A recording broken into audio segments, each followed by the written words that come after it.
Shabbat Shalom. There are many things I love about Beth Torah. One of the things that I love is that I believe we are truly different. Not better, just different. Well, maybe a little bit better, but it's being recorded on live stream, so maybe we'll just edit that part out. But here's the perfect example. Most rabbis and cantors that I know follow conventional sermon writing norms. It's an unwritten list of don'ts that's been passed down through the generations. Don't overshare. Don't be vulnerable. Don't antagonize or criticize a group of people, especially the board. Don't talk about politics. You like that one? I made it myself. Don't talk about politics. Stay away from religions that are not your own. Don't cry. Don't show an abundance of emotion. Well, if you've been to a Beth Torah Bnei Rock campus service before, you know that Rabbi Farber frequently talks about Israel because we are unapologetically pro-Israel and passionate and fervent defenders of the state of Israel and her right to exist. You know that Rabbi Roisman shares stories from childhood, often reflecting on his father's passing at a young age. And both of our rabbis show pure, raw emotion. And so allow me to share a story. It's difficult for me to speak about, a bit uncomfortable, but I'm sharing it with you, hoping that it might resonate with some of you and that we might all learn from it together. Before I share the story, allow me to ask a few questions. Can you remember a time in your life when someone said something to you that upset you so much? They offended you, insulted you, hurt you with their words or with their actions. How did you respond? What psychological and physiological changes did you notice in your own body when that happened? Has there ever been a time when you wanted so desperately to see someone else receive swift justice for wronging you? Have you ever felt like you just wanted to grab somebody with your fist and shout at them, "How could you do such a thing?" So here's the story. Just over a year ago, our son, Isaac, and I were in the airport getting ready to board a flight to Detroit, Michigan to see Isaac's pediatric ophthalmologist, a guy by the name of Dr. Antonio Capone. Now, Dr. Capone is a giant among the ordinary and a god among the extraordinary. Why a god? Because Dr. Capone quite literally lives the blessing we say each morning. Pokeach Ivrim, blessed are you, Adonai, our God, sovereign of the universe, who opens our eyes and gives sight to the blind. Isaac and I are in Terminal 2 at Fort Lauderdale Airport, and it's a familiar place. We go on these semi-annual trips to see Dr. Capone. And each time we walk through the airport, Isaac becomes more independent and this time he asked me to walk a few inches behind him so that he could walk by himself with his cane through security. Sweeping his cane from side to side, we make our way to the security line. There are people in front of us, but I don't say anything because he's got to learn. He's got to learn how to deal with those types of situations. Gently inching forward, he taps the shoe of the man in front of us. Sweeping to the left, tap. Sweeping to the right, tap. In a fit of rage, the guy in front of us turns around and abruptly screams, "Hey, what's wrong with you? What, are you blind?"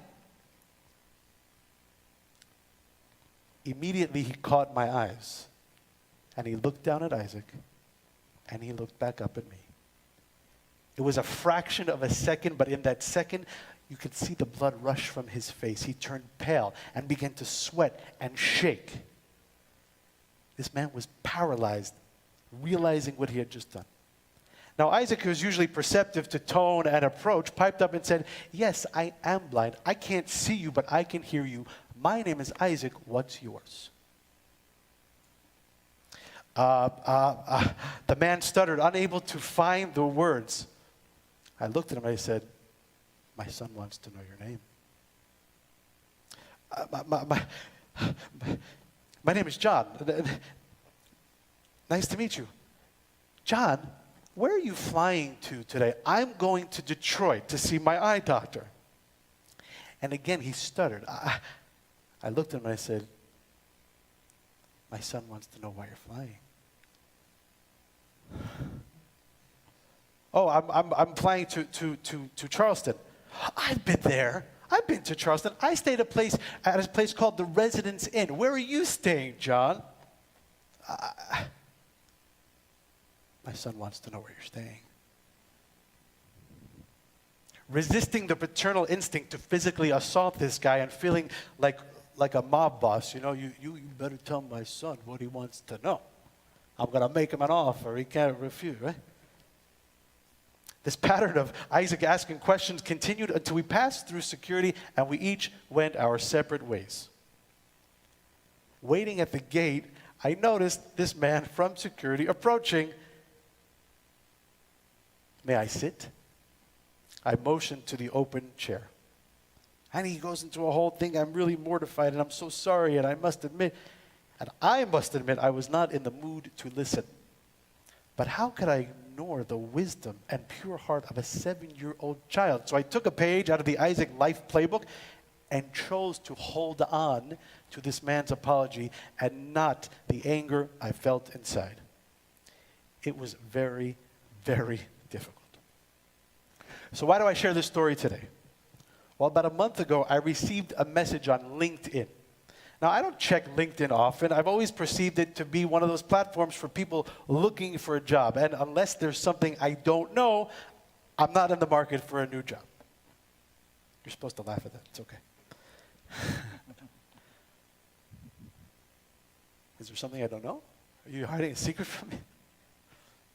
Here's what the message said. Hi, Marcos. I hope you don't mind me reaching out. I looked you up on Instagram and got connected with your YouTube, and then I saw your LinkedIn. And I want to tell you that my wife and I are in the process of adopting a child. After the incident, we have decided to adopt a child who is visually impaired.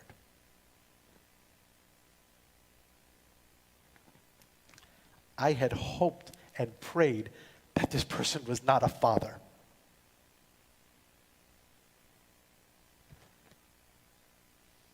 We have decided to adopt a child who is visually impaired. Friends, what we choose to hold on to, how we choose to respond, what we choose to take with us on our journeys will ultimately decide our happiness. And I want to suggest that the Jewish people and the state of Israel, we have survived for thousands of years precisely because of this notion. We hold on.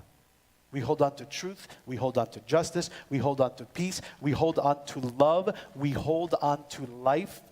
And we hold on to hope.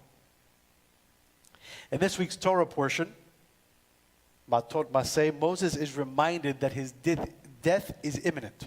So imagine that, being told by God first that you will not enter the promised land that you quite literally have lived your entire life to get to. Not only that, you know when you're going to die. Moses could have resigned in anger, but instead he chose to hold on to humility. He resisted that natural inclination towards revenge and instead embraced the philosophy he had espoused his entire life. We hold on to the moments. We hold on to the memories. We hold on to hope for the future. That is how we, the Jewish people, have survived pogroms, blood libels, the Holocaust, October 7th. It's not naive. It's a true and unfiltered belief that when we hold on to the principles of our faith,